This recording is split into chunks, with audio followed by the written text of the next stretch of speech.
নমস্কার সবাইকে সুন্দরবন ডায়েরিতে অনেক অনেক স্বাগত জানাই। আজকে পর্বটা শুরু করলাম আমাদের বিনাপানি জেটিঘাট থেকে। তো এরও কারণ আছে, কেন এই পথে আসলাম, কোথায় যাচ্ছি আপনারা তো জানতে পারবেন। তো এই জেটিঘাট থেকে আজকে পর্বটা শুরু করলাম, সঙ্গে থাকুন আপনারা, যে দেখতে থাকুন সম্পূর্ণ পর্বটা। আশা রাখছি ভালো লাগবে। আর যারা নতুন দেখছেন চ্যানেলটি সাবস্ক্রাইব করে আমাদের পাশে থাকবেন, তো সাথে থাকুন। এখন নদীতে জোয়ার হচ্ছে, অনেকটা জল নিচে, আর এখানে দাঁড়িয়ে আছি। উত্তরে হাওয়া বেশ ভালোই, আর অনেকটা বেলা হয়েছে, কিন্তু এই জাস্ট এই এক্ষুনি আজকে ভিডিওটা শুরু করার আগে রোদ বেরোলো। আর এতক্ষণ পর্যন্ত পুরো কুয়াশাচ্ছন্ন চারিদিকে, আর কোনো রোদের দেখা নেই, ঠান্ডাও সেই পরিমাণে। এতদিন বলতাম যে ডিসেম্বর মাস চলে যাচ্ছে যেন বৈশাখ মাসের মতো গরম, কিন্তু এই কটা দিন একেবারে জাঁকিয়ে ঠান্ডা পড়ছে। আর বিশেষ করে নদী রাস্তার উপরে এই জলের পাশে এইখানে এসে দাঁড়ালে ঠান্ডাটা আরও বেশি অনুভব হয়। তো শীতকাল, ঠান্ডা তো পড়বে, আর এটাই স্বাভাবিক। ঠান্ডার সময় ঠান্ডা, বর্ষায় বর্ষা, গরমে গরম না হলে কালের ঠিক থাকবে কী করে। মাফলারটা বেঁধে নি। বিনাপানি ঘাটে সন্ধ্যাবেলা করে আমরা যে বসি, তো এখন যেহেতু আপ্যায়নে গেস্ট আছে বা ট্যুরের মরশুম চলছে, তো সময় যেমন পাওয়া যায় না, আর সময় পেলেও এই ঘাটে আর বসা হয় না এই শীতের সময়। এখানে বসলে পুরো হাড় কাঁপানো ঠান্ডা। এদিক দিয়ে গোমর নদী, উত্তরে হাওয়া একেবারে হু হু করে বইছে। তো সেই জন্য এখানে আর কেউ বসে না এখন সন্ধ্যাবেলা কটা দিন। আবার কয়েকদিন পরে, মানে জানুয়ারি মাসের শেষের দিক থেকে আবার এখানে বসে আড্ডাটা জমবে। তখন এখানে বেশ ঠান্ডা শীতল পরিবেশ, ঠান্ডাটা কমে যাবে, মানে গরমে ঠান্ডাটা পাওয়া যাবে এখানে। আর এদিকে আমাদের ঘের একটা অংশ ছেঁচা হয়েছে, আর ওই অংশটা বাকি আছে। এই রাস্তার ওই পাশেরটা বাকি আছে, এইটা ছিঁচেই অত মাছ। হ্যাঁ, তারপর তো এটা ছেঁচা হবে, এরকম একটা প্ল্যান চলছে। দেখো কি হয়। একদম, চলো। এখন বেরিয়েছি যে উদ্দেশ্যে, পুরানো বাড়ির দিকে যাব। এখন বেরোলাম, বেরিয়ে কিছু কেনাকাটা মানে মুদিখানার দোকানে নেওয়ার ছিল। তো এসে দেখি ওখানে কাকু দোকান বন্ধ করে দিয়েছে, খালে কোথায় মাছ ধরার প্রোগ্রাম, তাই জন্য তাড়াতাড়ি চলে গেছে। সেখান থেকে তাকে আবার ডেকে এনে কিছু মালপত্র নিয়ে ঝুলিয়ে এইবারে যাবো বাড়ির দিকে। সৌরভ আগেই সাইকেল নিয়ে চলে গেছে। বললাম চল তিনজন একসঙ্গে যাই, না আমার সাইকেল নিয়ে আমি আমার মতো করে আলাদা বেরোবো, আমার সাইকেল নিয়ে কোনোদিন আমার যাওয়া হয় না। তো ও আগে আগে চলে গেছে, এখন আমরা যাচ্ছি। সোনামা বাড়িতে আছে, কোথাও গেলে ওকে রেখে ওটাই একটা চিন্তা। ও লুকিয়ে আসা, সামনে দিয়ে আসেনি। এখন খানিকক্ষণ হয়তো ঘুরবে ফিরবে, তারপরে কান্নাকাটি করবে। যতটা পারবো তাড়াতাড়ি যাব। আর এই সামনে আমাদের বনবিবি পূজা হয়, তো আমাদের ভাই বাসু প্রতিমা তৈরি করছে। তৈরি হচ্ছে। বাসু, মা বনবিবি মূর্তি তৈরি হচ্ছে, তাহলে এটা যাবে কোথায়? এটা ওই ফরেস্টের ঘাটে। ফরেস্টের ঘাটে ওখানে ইয়ে আছে, পূজা আছে, সেখানে এই প্রতিমা যাবে। এটা ওই মানে এমনি ঠাকুরের মাটির সাজ, করানো হবে না, না মাটির সাজ না অলরেডি ওখানে একটা তৈরি বড় করেছে। ঠাকুর হয়েছে, হ্যাঁ। আর এটা ওর পাশে পূজা হবে, সেইখানে ঠাকুর। আচ্ছা, বাসু সারা বছর প্রতিমা তৈরি করে, পাশাপাশি মাছ ধরে। বাসুর নৌকা কই? এই না, এটা বাসুর নৌকা এখানে বাঁধা আছে। প্রতিমা বোধহয় নৌকায় করে নিয়ে যাওয়া হবে নাকি? অনেক ঠাকুর হচ্ছে, কাজ হচ্ছে। বাড়িতে হচ্ছে, ঠাকুরটা এইখানে করবো। আমাদের সোনামায়ের ষষ্ঠী পূজাতে ঠাকুর কিন্তু বাসুর কাছ থেকে নিয়ে গেছি। তো ঠিক আছে, এখানে আর দাঁড়াবো না, তুমি কাজ করো। কমল আসলে বলো যে পলাশদা এই পুরানো বাড়ির দিকে গেছে। হ্যাঁ ঠিক আছে, আর ফোন করতে বলবো। হ্যাঁ, ঠিক আছে। এদিকে ধান বোটে করে যাবে, সব বাইরে চলে যাবে, আড়তদাররা কিনেছে। আমাদের ধানগুলো দিতে হবে। আমাদের আর 2 বস্তা ধান দেবে কি রাখবে দেখো। বিনাপানি একদম শুনশান এখন। আর একটা বিষয় আপনাদেরকে একটু বলে রাখি, আমাকে তো প্রতিদিন অনেকেই ফোন করেন সুন্দরবনে আসার জন্য। ঘরোয়াভাবে আসার কথা আমাদের দর্শকরা বেশিরভাগ বলে থাকেন, কিন্তু এখন যেহেতু শীতকাল, প্যাকেজ ট্যুর বেশি হচ্ছে। প্রতিদিনই আপ্যায়নে গেস্ট রয়েছে, যেগুলো হচ্ছে প্যাকেজের। তো নন প্যাকেজ বা ঘরোয়াভাবে কিছুদিন আগে দোলাদিরা ঘুরে গেছেন, এরকম মাঝে মধ্যেই আপনারা দেখেন যে ঘরোয়াভাবে আমাদের সঙ্গে থাকছেন, খাওয়া দাওয়া করছেন। তো এইভাবে অনেকে আসতে চান, এই শীতের সময় সেই সুযোগটা একটু কম হয়, কারণ প্যাকেজটা বেশি করতে হয়।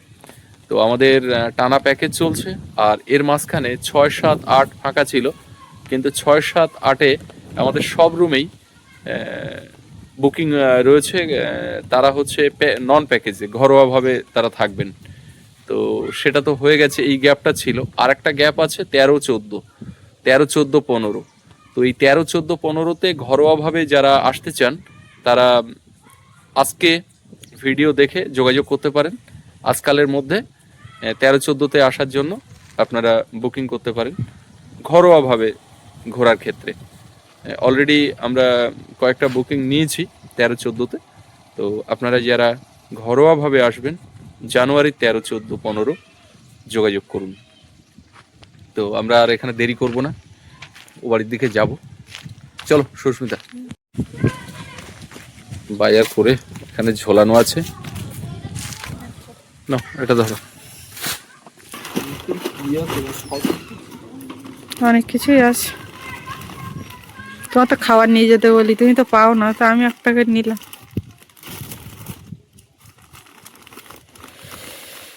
কি করছো? এর ভিতরে দিতে গেলে একটু সাজিয়ে দিতে হবে, তো ফেটে যায় না জানো। চলো, সৌরভ এই মাঠে খেলতে আসে বিকাল হলেই। দাঁড়িয়ে এখানে গেল, বস।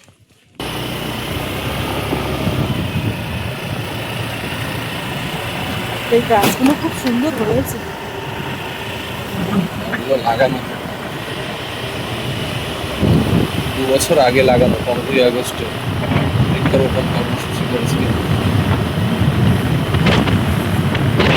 আর এখান থেকে ডেকে নিয়ে গেল। কি খবর? ও কোথায় যাচ্ছ? আমার দোকানে যেতে হচ্ছে। হাই স্কুল যাবে? এ তো সৌরভের বন্ধু বান্ধব, হাই স্কুল যাবে। বন্ধু কোথায় ভর্তি হয়েছো? তাই তো। তাই টাকার প্রয়োজন, তাই আমার কাছে এসছে, তাই যাচ্ছি। বলছে যেটুকু বলছে ঠাকুরদা টাকা দাও, আমি ভর্তি হবো। না না, আগে তুমি গিয়ে টাকা দাও। দয়াপুরে ভর্তি হচ্ছ? বলছে বাবা বাড়ি আইলে দেবো, কোনে আমি এখন ভর্তি হবো, টাকা দাও। যাও অঙ্কুশ, ভর্তি হয়ে এসো। সৌরভের বন্ধু, সৌরভের ক্লাসমেট যাবে আমাদের বাড়ি, ঠিক আছে? আমরা একটু বাড়ি যাচ্ছি। এই যে ডাব ব্যাপারী গাছ খুঁজছে, ডাব গাছে উঠে যাবে। সব লোক কেনা লোক গাছে ওঠালো। এসব ডাব সব এখন লজে লজে চলে যাচ্ছে। পাড়াতে ডাবের দামও একেবারে হাই হয়ে যাচ্ছে। দেখো এই যে দৃশ্যটা, শীতকালে শীতকালে সবাই রোদ পাচ্ছে। রাস্তা দিকে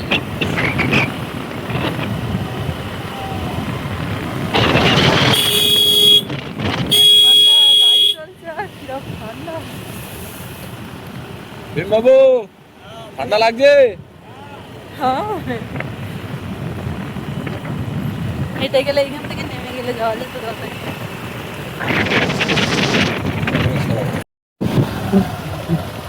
চলো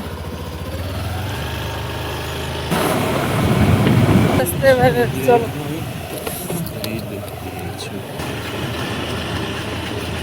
মাঠ পুরো ফাঁকা হয়ে গেছে, সব ধান কিন্তু তোলা হয়ে গেছে।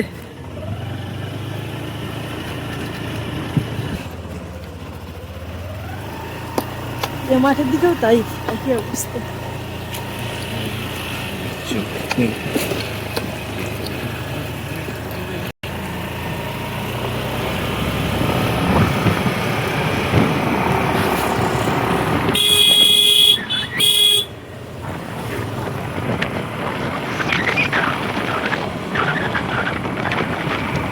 ওখানে জল জমে গেছে অনেকটা। অরুণ কাকা তো মাঠে ধান কেটে যাচ্ছে। আমাদের সৌরভ মন্ডল কই? ওই যে এখানে কি ধানের বলা হয়ে আছে তো, দেখতে পাচ্ছি। কয় ঠান্ডা নি তো, তোমাকে এদিকে ঠান্ডা দেখতে পাচ্ছি। কেমন আছো সব? ভালো আছো? হ্যাঁ, ছেলেপুলে সব কোথায় গে?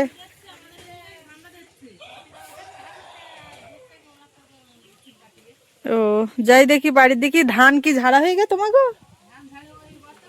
ও হ্যাঁ চলো।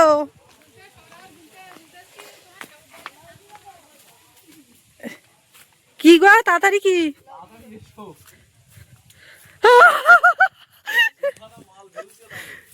ই ভগবান, এই চাল ভেঙে যাবে। কোনো জুম করা লাগবে না, কিচ্ছু লাগবে না, এটা লাউ তো। তুমি ধরো, তুমি ভালো করে দেখাও। দুখানা মাল ঝুলছে। লাউ তো নাকি? সত্যি কথা বলতে এইরকম বড় সাইজ লাউ দেখিনি আমি। এই সাইজের লাউ বড় দেখেছি, কিন্তু এত বড় সাইজ আমি দেখিনি। তো এরাই ঝুলছে, এখান থেকে নামিয়ে খায়নি কেন? আবার কচি লাউ এখানে ঝুলছে, দেখো।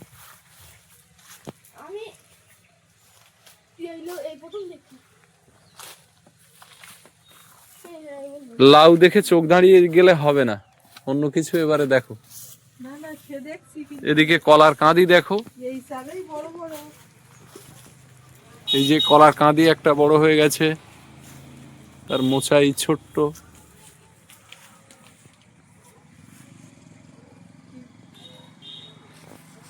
এদিকে বন বাদারে কি অবস্থা, পেয়ারা গাছ, লেবু গাছ, এর ভিতরে কি আছে জানি না। আর লেবু গাছে লেবু টেবু আছে কিনা তাও বুঝতে পারছি না। সৌরভ বাবু চলে এসছে আগে, সাইকেলিস্ট। আর এখানে ধান রাখা হয়েছে, এটা ওই অমৃতদের ধান। আম গাছে মুকুল আসবে কতগুলোতে এবারে, সেটাই দেখার। ওই ব্যাগের মধ্যে চাবি গো, ঘরে শুনবো। দেখো বার করো, ওই তো ওটা উঁচু করলেই হবে।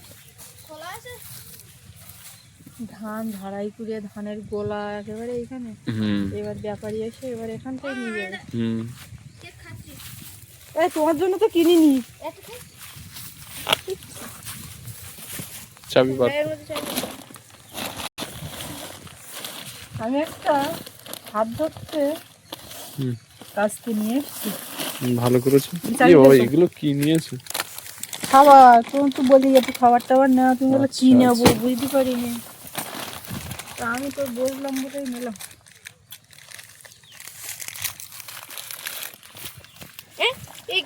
ছোট দেখছি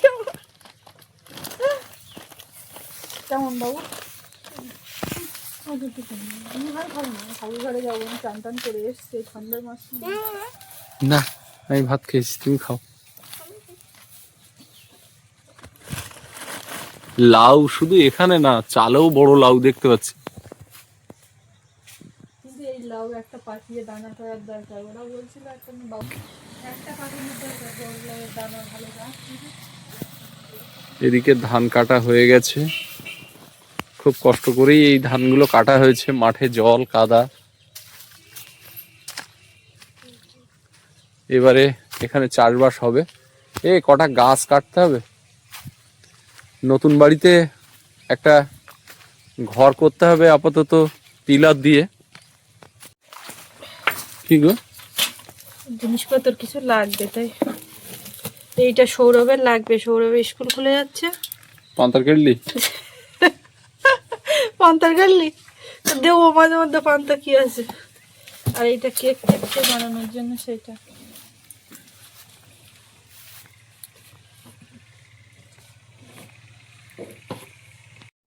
ঠাকুর ঘরের ভেতরটা একটু গোবর মাটি দিয়ে বের করলাম, পুরো নোনা ধুল উঠে গেছে। আগের দিন মা ওইখানে বারান্দা টান্ডাও গোবর দিয়েছে, সেখানে এখন যদি না দেওয়া হয় ঘন ঘন, তো পুরো নোনা উঠে গেছে রান্নাঘরটা। আমি একটু ওই মাঠের দিকে যাচ্ছি।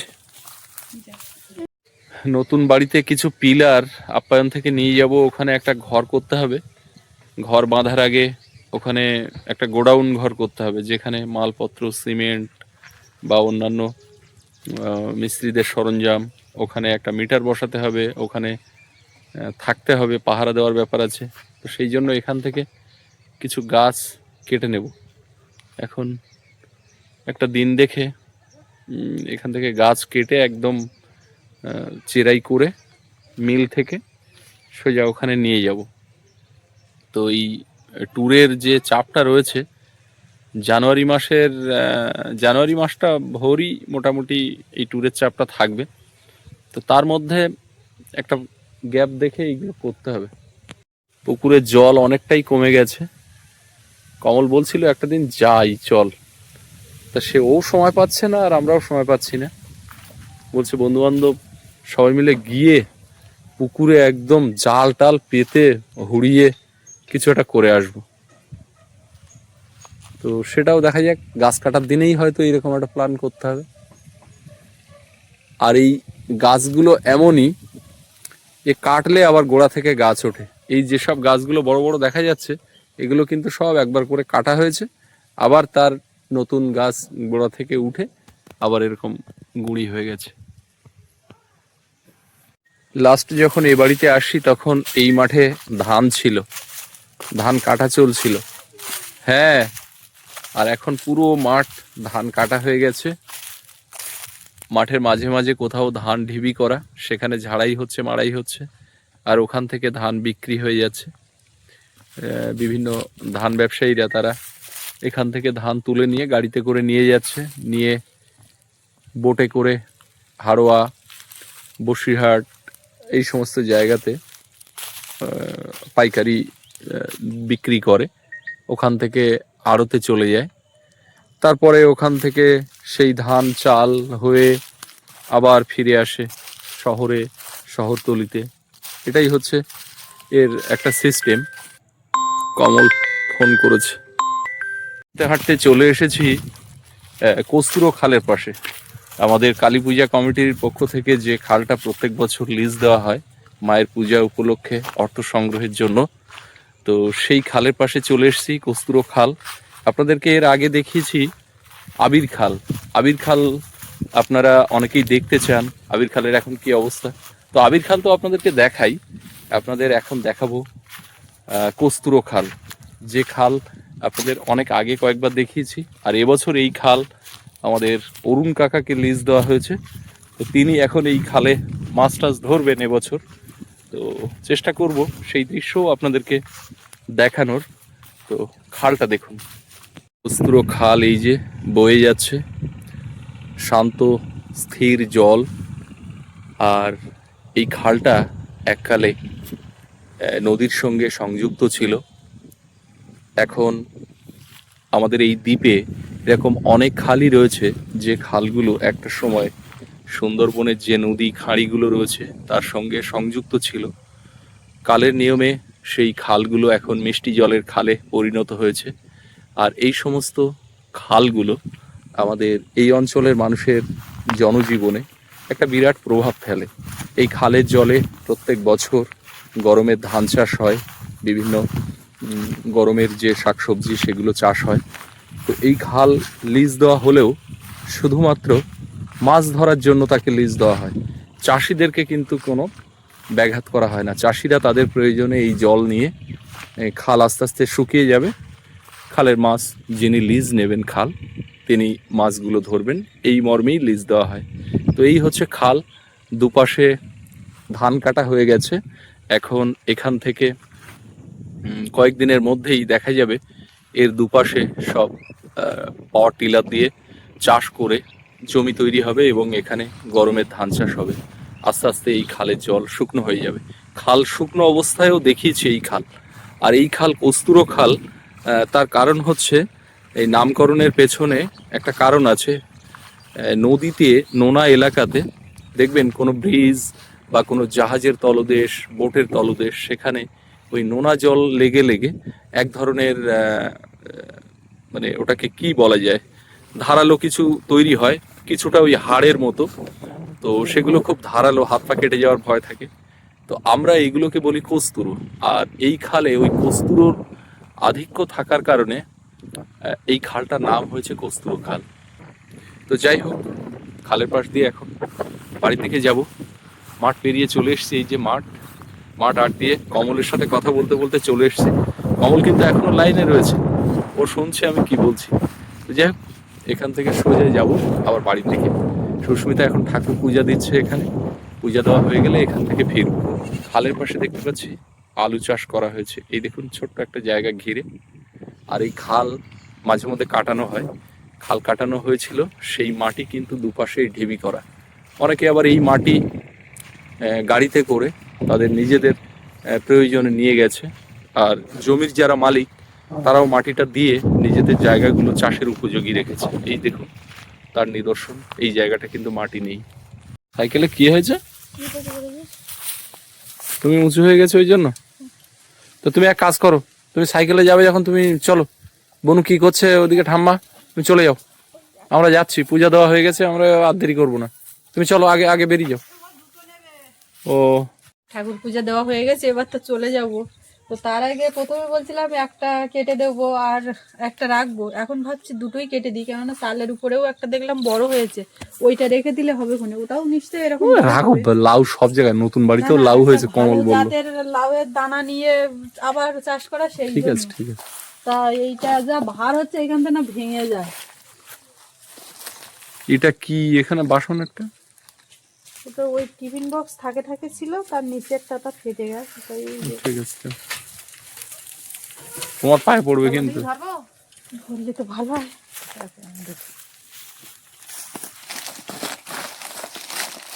গরু সেদ্ধ করে খেয়ে নেবে।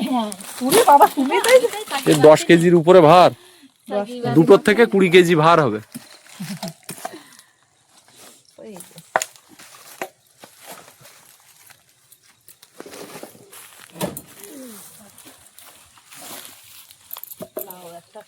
কলা টলা পেছন থেকে কোথায় কি তা দেখলাম না, বলছিল কটা কাঁচ কলা টলা নিয়ে যাও।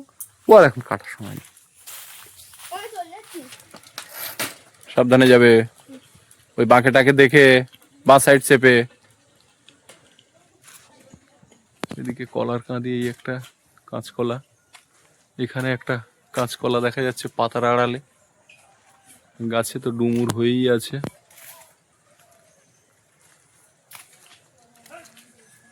এদিকে কাঁচকলা, এই এক কাঁদি পড়ে আছে। এখানে দানা কলা, এই এক কাঁদি পড়ে আছে। এখানে এই এক কাঁদি, ওই দিকে এক কাঁদি। আর আমাদের সজনে গাছ তো পুরো এই সাইডে ঝুঁকে পড়েছে, সব ফুল হয়েছে। এদিকে বীজতলা ফেলা হয়ে গেছে, আমাদের অমৃতদের বীজতলা এগুলো। বাগানে পুরো সবুজে সবুজ।